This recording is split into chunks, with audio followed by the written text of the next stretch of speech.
And now let me have the pleasure to call upon our utmost distinguished young Berbahagia, Tun Dr. Mahathir Mohamad, Honorary President, Perdana Leadership Foundation, to deliver the keynote speech titled, The Global Socio-Economic Turbulence, What Collective Action Nations Can Take. Please welcome Tun. Bismillahirrahmanirrahim. Assalamualaikum warahmatullahi wabarakatuh. Mr. Shirazdin, Chairman of this 10th Riba Conference, and Sri Shamuddin Ubaidullah, distinguished speakers, ladies and gentlemen, very good morning to everyone.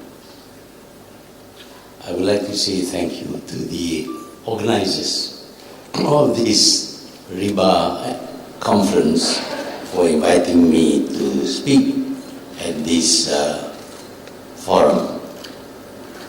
I noticed that a new term has been introduced just now, un-Riba, to mean people who reject Riba. I just want to relate these things to the audience, because in America there is a Muslim banker. He practices riba-less banking, of course, and he calls his bank La Riba. I believe La means no and Riba means riba. La Riba sounds very good to me, but we choose to call it un-Riba, well and good. Now, I've been asked to deliver this keynote address, and the theme of this keynote address is the global socio-economic turbulence, what collective action nations can take, obviously, to overcome the turbulence. Today we are seeing the world in total turbulence. It's not only economic, it's not only financial. You see social turbulence, you see also political turbulence. You see wars being fought, governments being brought down, new governments being set up, which in turn will be brought down by the same method. So there is a real turbulence, but a lot of this turbulence have their basis or their cause lies in the financial system, namely the banking system.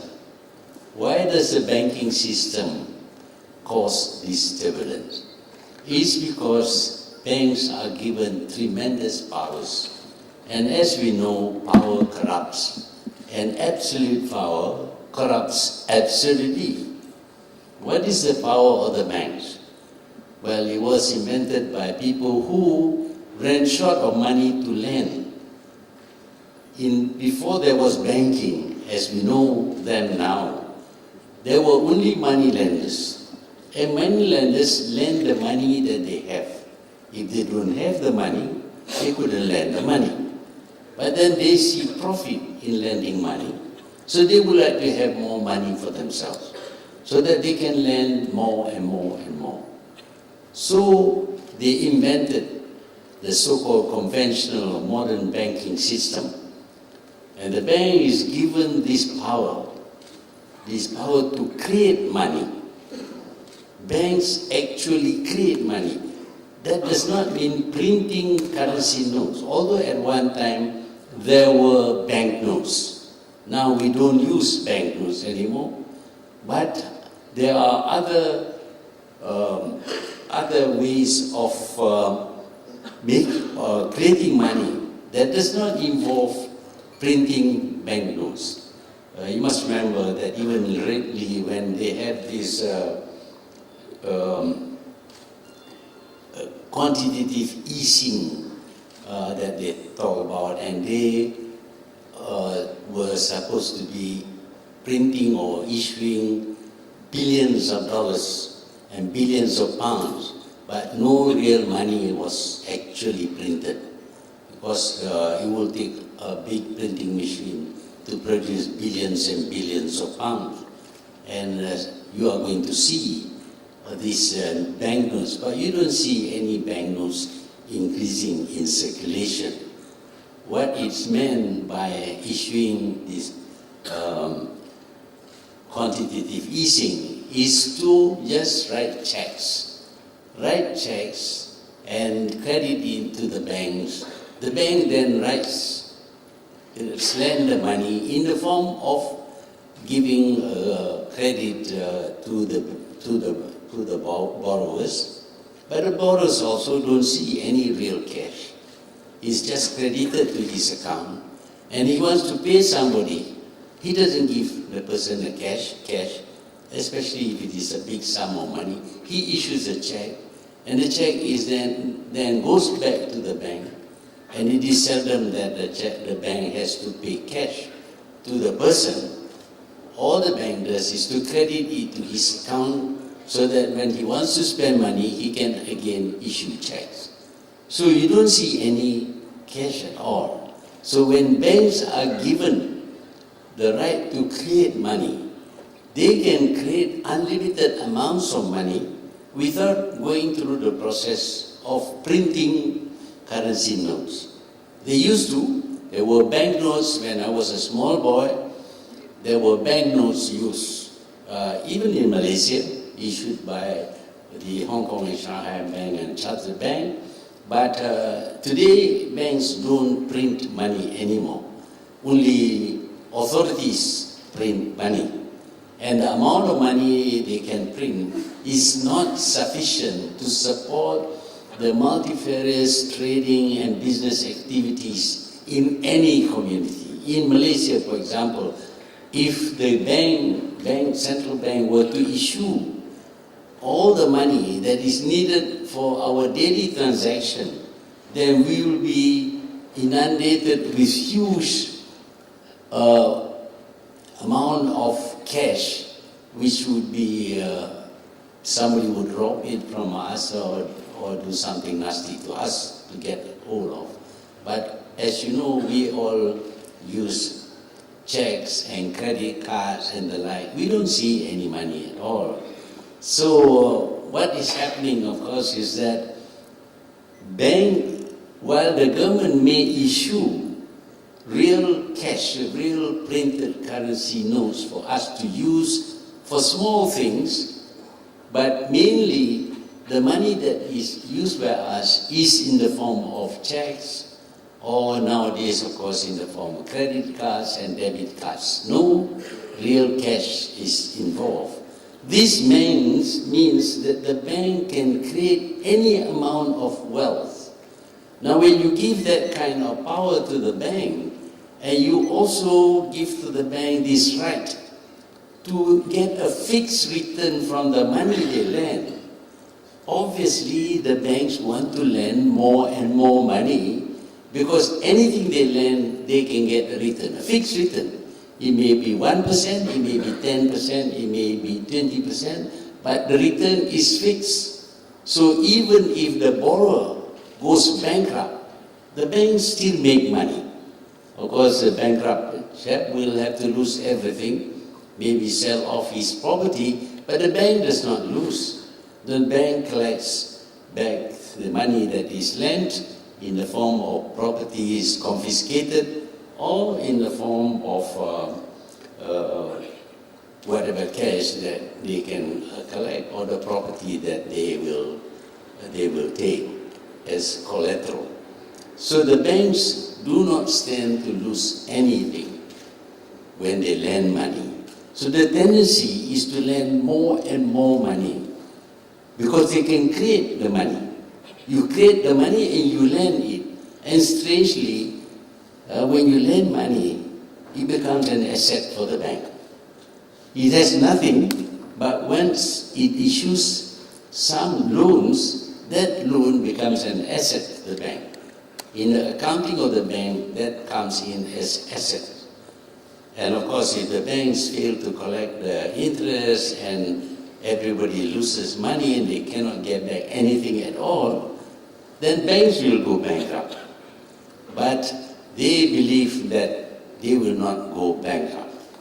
And so what happens was that being given this authority, this power, this absolute power to issue credit or to create wealth, they lent more money, ever more money than they have. What happens during the subprime loan was that if you lend money, it becomes an asset to you, so lend as much money as possible and forget about the ability of the borrower to pay back. Of course, if the borrower doesn't pay back, you can confiscate his property. But what was forgotten was that if the borrower borrows the money and does not bill anything, there is nothing to confiscate. If it happens with 1, 2, 10, 100 persons, it's all right. But when 1 million, 2 million, 3 million people fail to repay the loans that they have taken from the banks must write this down in their books as lost money. And so what happens was that the banks go bankrupt. The banks just cannot get back the money that they created and lent to these subprime borrowers. And so you see great companies like Lehman Brothers and others, these are the huge banks of America, going bankrupt because they have lent out so much money to people who could not pay, and they could not get back either the money or the property that is supposed to back the money. This is the cause of the crisis. But of course, beyond that, there are other abuses. The hedge funds, for example. The hedge funds also lend money, a lot of money, and they borrow also a lot of money from the bank. If you deposit with the hedge funds $1 million, if you have $1 million and you go to the bank and tells the bank, I'm going to deposit $1 million, but I'm now going to borrow, on the basis of that deposit, I'm going to borrow $30 million, the bank will say no. But it's different with hedge funds. If you put your $1 million with the hedge funds can now borrow 30 million from the banking system. With that 30 million, they will invest. And obviously, if they make a profit, they make a profit on 30 million, not on 1 million. And therefore, they can give to the people who invested with the hedge funds much bigger return than if the owner of the money were to invest himself in the stock market, for example. He would get a return only based on this million, but the hedge funds will get a profit based on 30 million. And of course, the hedge funds expect to pay a much bigger return to the investor and to pay back the loan that they have taken from the bank. Now that will happen, of course, when their investment is very good and there is profit to be made from the investment. But what happens when they invest in something that loses? When they do that, the loss will also be 30 times more than if the initial 1 million were invested. Now, when you lose 30 times more, you cannot recover the money. You just cannot recover the money, either from the investor or from the market. You cannot recover the money, and you cannot pay the investor anything. Indeed, you will ask the investor to increase their investment, but the investor may not have the capacity to increase their investment, but they cannot repay the loans they have taken from the banks. And so the banks now were faced with losses. Because the hedge funds lost, the banks also lost, because the hedge funds couldn't pay back the loans that they have taken.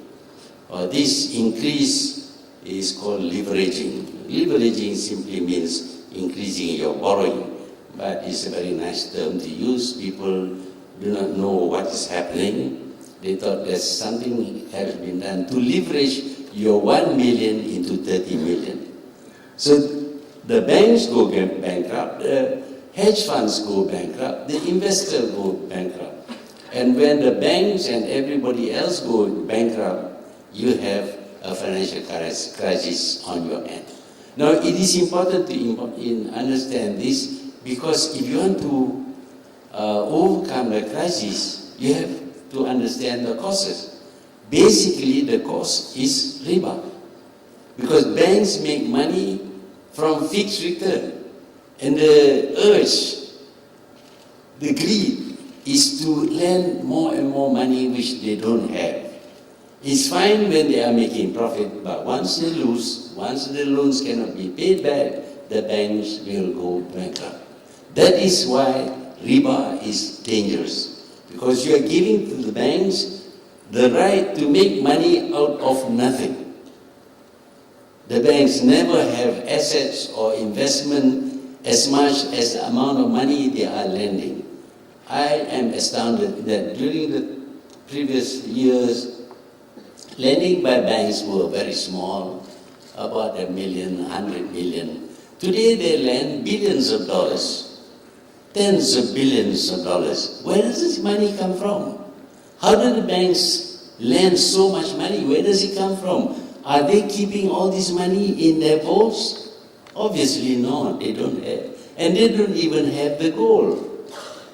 Initially they had gold, but of course they went off the gold standard for the simple reason that they just want to have more money than the gold reserve that they hold. So when you go off the gold standard, then you can issue more money.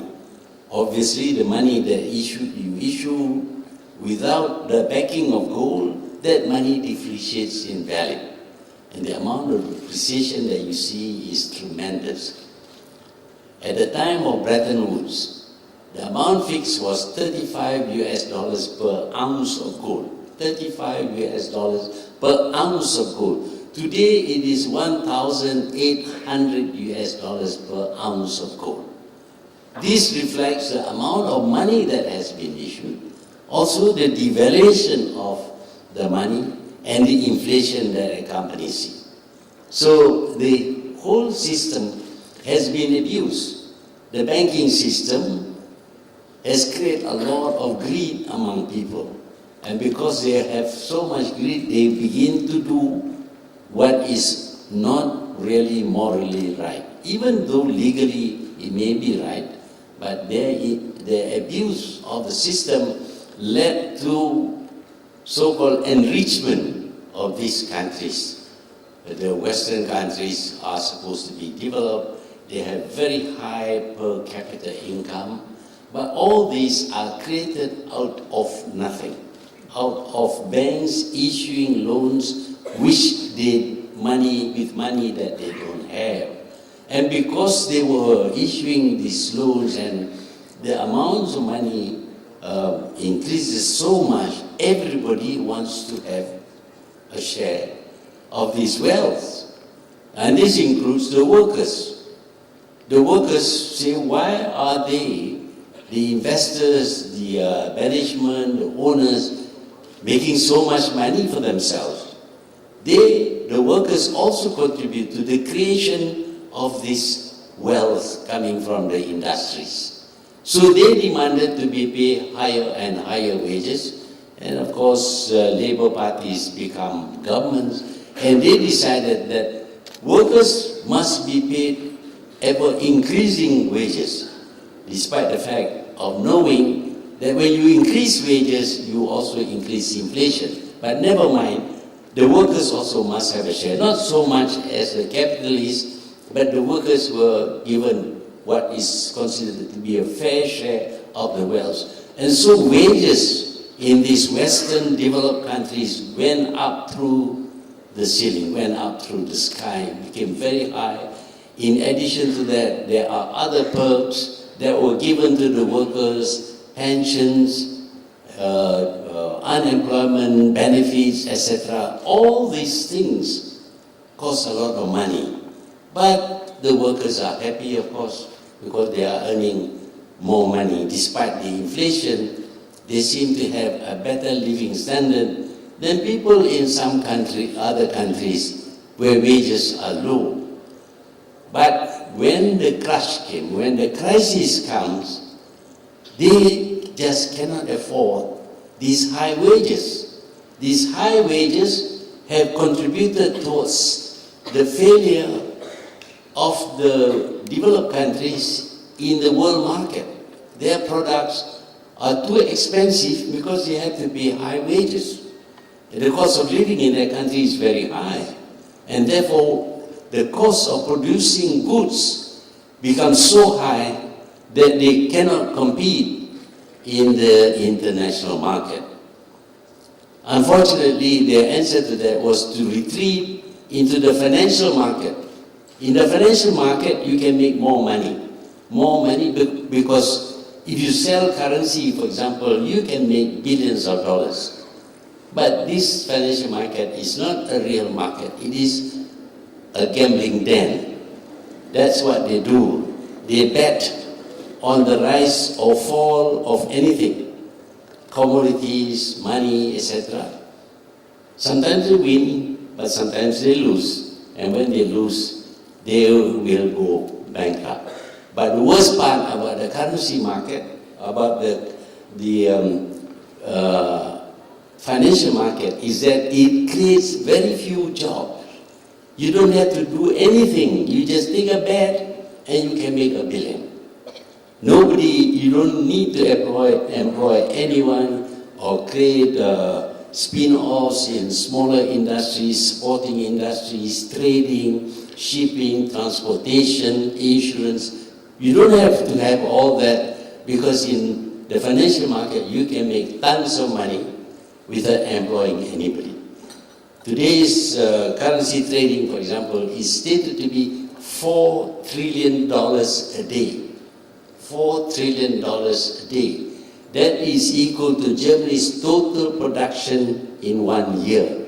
But in Germany, that $4 trillion created jobs, created industries, spin-offs, trading, transportation, insurance, etc. But not this currency trading of $4 trillion. So again, there is this abuse of the system that is based on the banking system. So the crisis occurs, and there is a refusal to admit that they have abused the system. There is a dispute. They still want to have the good life.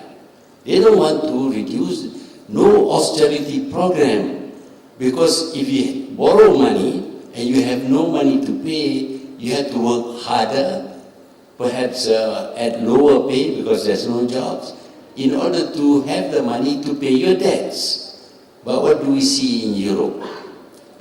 The people, the workers are demonstrating. They can't go on strike because they are unemployed. Spain, 25% of the workers in Spain are unemployed.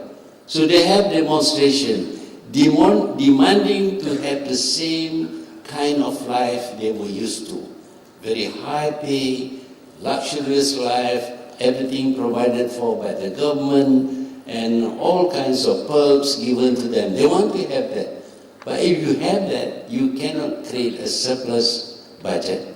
And if you don't have a surplus budget, you cannot pay your debts. That's what I mean by saying that they refuse to acknowledge that they are poor and they must live like poor people. Save money, pay your debts. Then you overcome the crisis. But until now, we see them juggling with all kinds of ideas how to maintain their lifestyle, their very luxurious lifestyle, and yet cause the economy to recover or the crisis to be over. It will not be over because they refuse to accept the mistakes that they have made, the abuses that they have indulged in. That is the reason. And basically, you go back to the banking system, because the banking system created by the Rothschild or other families, gives the bank the power, A, to create money, and B, to lend this created money with a fixed return. So the urge, the greed, pushes them to create more and more money. Of course, the money gets devalued, but it doesn't matter. In terms of figures, they have created a lot of money and a lot of wealth. But of course, once it collapses, once the abuses go beyond a certain stage that it cannot be reversed, then you have the crisis, and until now the crisis has not been resolved. Not in America, not in Europe. And if this goes on, of course, it's going to affect everybody, including us. That is why we must admit that this banking system is where the fault is, and we must reverse the system which has been open to abuses. Now, one of the reasons why the Islamic banking system is not involved in the present crisis is because you don't lend money that you create.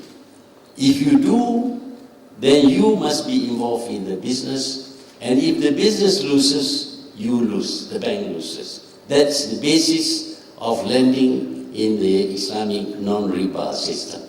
So we have introduced this Islamic banking, and we have done away with riba. We have created products to match the conventional system, and so far the Islamic system has not got into the kind of crisis that you see happening with the conventional banking system. That is why we must have a very close look at riba and its role in creating this crisis, and to do away with riba, but yet to make available funds for trading, for business, etc., because we need to increase the wealth of nations, because that is the only way for them to improve the quality of life, also to reduce poverty in their midst. So this conflict on riba is extremely important, and I hope that the ideas given just now, which would serve us to do away with riba, should be studied very carefully and applied. Of course, in Malaysia we have had Islamic banking, perhaps earlier than most countries. It has been successful. Even the conventional banks have adopted it, and while the volume is not as big as the conventional banking system, but Islamic banking, non-riba or la-riba banking has made an impact on the development of the society. But beyond that, of course, we have to curb greed. Greed is what resulted in the conventional banking system failing. I hope and I pray that Muslims avoid greed. You must not be greedy, because when you become greedy, even the La Riba banking system can be abused by some people who are very skillful in finding ways and means of getting around not just ordinary man-made laws, but even the laws of God can be abused by the followers of the religion. I thank you.